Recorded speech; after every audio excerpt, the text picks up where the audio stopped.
Bonjour et bienvenue sur la chaîne Tout va bien Marine. Une petite vidéo aujourd'hui avec comme thème le guérisseur spirituel, une deuxième fois. Oui, tout à fait, deux. Guérisseur spirituel 2.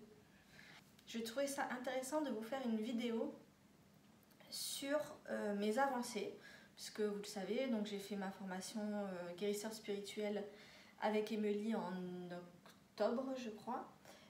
Septembre-octobre. J'ai fait aussi mon initiation en Reiki en octobre. Et du coup, j'ai testé plusieurs choses. J'ai appris, j'ai pratiqué surtout. Et du coup, j'ai fait quelques expériences. Et je voulais du coup vous en parler parce que je trouve ça intéressant. Et puis, comme ça, on échange. On peut voir peut-être que vous aussi, vous êtes guérisseur spirituel. Et vous avez des choses à nous dire, à témoigner. Et puis comme ça vous fait connaître un peu le métier pour ceux que ça intéresse de se soigner eux-mêmes ou de faire appel à un guérisseur spirituel. Voilà. Donc en premier, je vais vous montrer, alors là je l'ai fait je pense en Reiki. Après j'ai du magnétisme dans les mains, donc je ne sais pas si c'est en Reiki ou si c'est en magnétisme, mais en tout cas je me suis... De toute façon, peu importe, hein, tant que ça marche. Je me suis concentrée sur mon poivron. Alors, normalement, un pied de poivron, tous les ans, on ressème en février-mars. Et on a des poivrons pour l'été, normalement. Et moi, j'ai décidé d'essayer de le garder en vie. Alors, j'ai demandé à mon pendule, j'ai pris un cadran comme je vous avais montré, je lui ai demandé de quoi a besoin ma plante et le pendule a été vers luminosité, mais ça nous sommes dans le nord, donc forcément je suis bien conscient qu'il a besoin de luminosité pour grandir. Aujourd'hui il y a un peu de soleil, mais voilà. Donc je l'ai mis devant la fenêtre, il était devant le radiateur pour qu'il y ait une température qui avoisine les 20 degrés, puisque un poivron a besoin de 20 degrés souvent. Enfin, après, je peux dire des bêtises aussi en jardinage, hein. Mais voilà, donc j'ai essayé de le maintenir. Alors, je sais pas si vous vous rappelez, dans les précédentes vidéos, il était ici. Donc ça faisait une petite plante comme ça, un peu mal. Là, je voyais qu'il allait vraiment pas bien, qu'il allait perdre ses dernières feuilles. Et donc j'ai senti qu'il fallait que je mette mes mains et que je lui envoie de l'énergie. Donc je me suis concentrée, alors 5-10 minutes. Hein, et ensuite mes mains ont refroidi, donc je savais que c'était assez, que c'était terminé. Et donc je vais vous montrer, donc vous voyez des petites feuilles se sont formées 2 jours après, et des petites feuilles ont commencé. Alors là on est, je sais pas, 5 jours après que j'ai pratiqué le soin, donc peut-être un peu plus de feuilles bien sûr, mais voilà, je pense qu'il va repartir. Je pense que je vais refaire un soin quand même 1 ou 2 fois, parce qu'il faut qu'il tienne encore au moins 1 mois ou 2 dans le nord pour avoir des poivrons, peut-être cet été. Je le remettrai dehors quand il commencera vraiment à faire chaud en mai, voire en juin. Je le mettrai dans un bac sur mon balcon. On verra si ça marche. En tout cas, il survit. Deuxième expérience, faire un soin à un enfant. Alors faire un soin à un enfant, Morito approuve, c'est plus facile. Alors forcément un enfant n'a pas de barrière, s'il est ok pour faire un soin, eh ben, il prend le soin très facilement. Donc j'ai eu l'occasion, un enfant qui s'était fait mal, et j'ai pu lui pratiquer un soin. Alors c'était pas au-dessus de lui, c'était pas non plus à distance comme je fais normalement en position de méditation. C'était à quelques mètres, mais j'ai réussi à lui envoyer de l'énergie et à le calmer. C'était une chouette expérience aussi qui m'a rassurée dans mon processus d'apprentissage. Mon troisième exercice, je l'ai fait sur Gatsby. Alors Gatsby, c'est... Morito et Gatsby, vous voyez, souvent je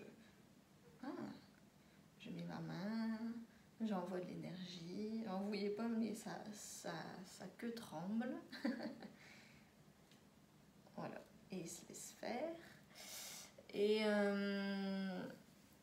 Gatsby aussi, souvent j'essaye de lui envoyer un peu d'énergie.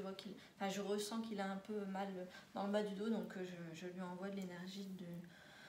j'essaye de le soigner comme ça, ou à ses oreilles par exemple. Et en fait, souvent, il se place bien, en fait. Il fait exprès de bien se placer pour ressentir la chaleur à l'endroit qu'il aime.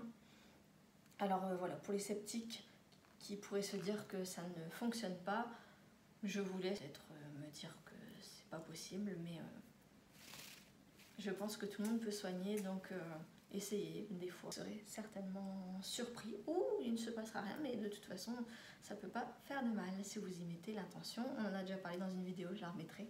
En dernier, je voulais vous parler donc des soins, vraiment des soins. Donc là, c'était plus de l'énergie, du magnétisme, du Reiki. Après, en soins à proprement dit, en soins de guérisseur spirituel. Alors, il faut savoir qu'on travaille sur 5 axes.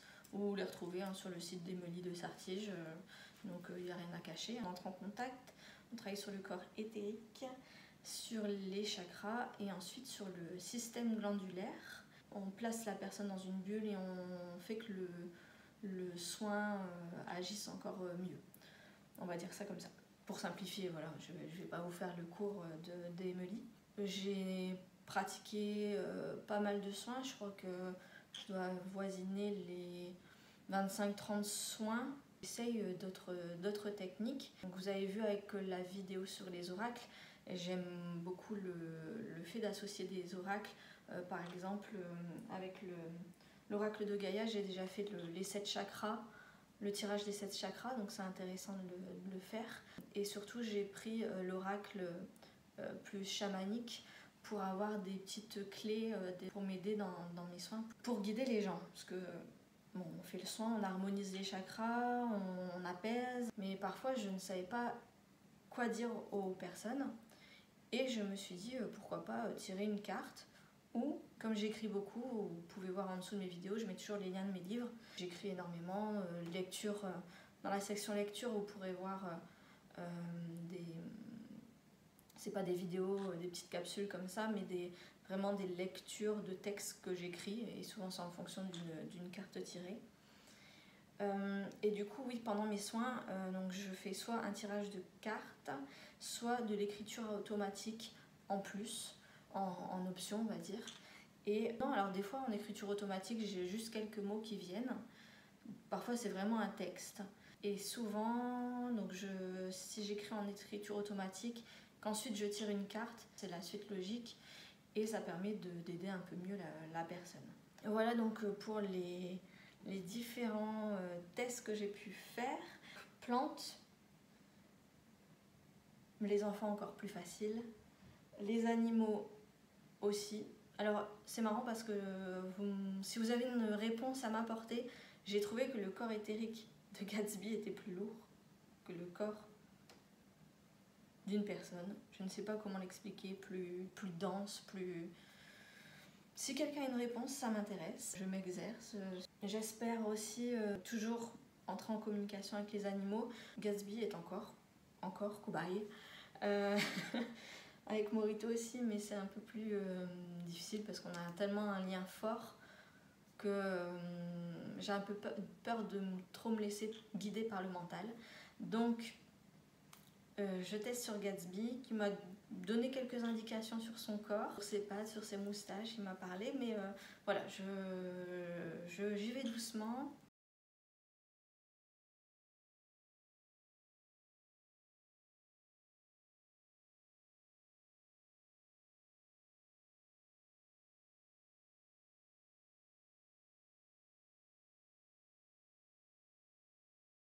Je fais des soins, j'essaie de lui parler. Là, je vais essayer de la communication sur Kali, que vous avez vu peut-être dans la vidéo avec Céline. Je pense que je vais m'entraîner sur Kali parce que notre lien passe bien. Je pense que je testerai sur d'autres animaux. Voilà, si vous avez d'autres idées, alors sur des pierres, j'essaie la méditation avec des pierres pour l'instant. J'ai besoin de tester plus avant de vous en parler, mais voilà, c'était là une vidéo pour échanger, pour vous faire part de mes expériences. C'est une chaîne où je veux que tout le monde apprenne, en même temps. Je vous dis sans filtre ce que j'apprends, On peut s'entraider, c'est une chaîne exprès, donc posez des questions. Envoyez-moi un email si ça vous intéresse d'en savoir plus. Et on fera une vidéo regroupant les questions où je répondrai à la prochaine vidéo. Voilà, tu vas maintenant toi. Je vous souhaite une très bonne journée. Profitez, sortez, prenez les ressources que Gaïa nous apporte. Profitez de la nature. Et n'hésitez pas, vous abonner, partager, liker la vidéo. Morito, ça lui fait plaisir. Je vous dis à très bientôt. Plein de bisous.